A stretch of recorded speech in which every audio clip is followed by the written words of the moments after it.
Ruben Banerjee नवीन बाबू सहित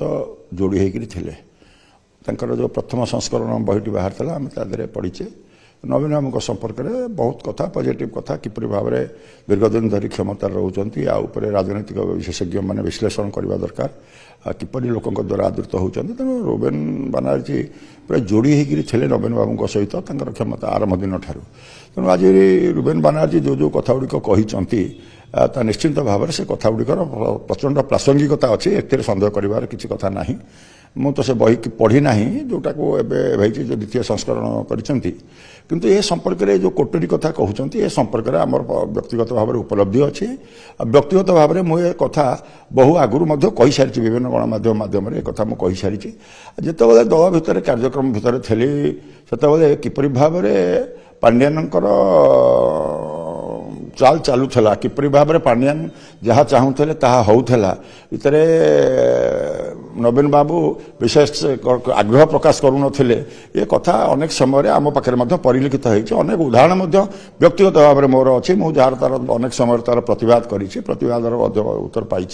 तेणु जहाँ कहते से निश्चिंत भाव में से जो गोटे लिखिं स्वतंत्र भाव में पांड्यान संपर्क में जो डिबाकल पांड्यान दायी या तो आज समस्ते कही सारी किए जी विजु जनता दल अच्छा किए मुहर परिप्रकाश कर न कही पार्टी अलग कथा यह जे निश्चिंत भाव में ध्रुव सत्य ए सन्देह कर किसी ना निश्चिंत भाव में मोर जो मंत्री जा कथा कहीं गला व्हाट वाज माय रंग तेणु निश्चिंत भाव में जी अधिक भाव में लोकों पाखक आसीपारा मु तो कही आगुरी बारंबार करी जिते जहाँ जहाँ होती मु गोटे मंत्री थी अन्य किए लिखिं कि ना मुझे जानी मो पाखापाखि 29 यूआई नोट माननीय मुख्यमंत्री ने लिखी जहाँ को ग्रहण हो नाला सी मोर प्राइवेट सेक्रेटरी के डाकिक कहले मत तो कही पारना प्राइवेट सेक्रेटरी डाकिक कहले आउ यूआई नोट न लिखु जहाँ कहवा कथा कहतु आसिक कितु लेखा न लिखु ये सब हूँ कथा निश्चिंत भाव में जो प्रशासनिक अधिकारी को लेकर विशेष भाव में कोटेरी ग्रुप थिला राजनैतिक लोक भर विशेष किसी कही नथिले तेणु यह हूँ तार प्रतिफलन जहाँ से लिखिं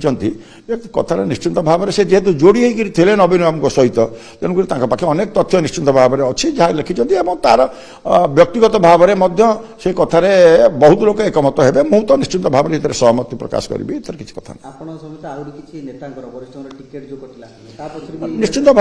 भाव में किसी अच्छी कारण टिकेट घोषणा सरला परे 40,000 लोक जो एकाठी होती पुनर्बार टिकेट पुनर्विचार कर जहाँ निष्पत्ति नहीं भूल निष्पत्ति नहीं जो सर्भे कथा कहूँ से सर्भे पैसा खाई से सर्भे कर स्पष्ट भाव में मुहर खोलमखोला भाव में कहली तापर जो तार किसी प्रभाव पड़लानी तो कोटेरी ग्रुप काम करूला इतने किसी सन्देह कर कौन।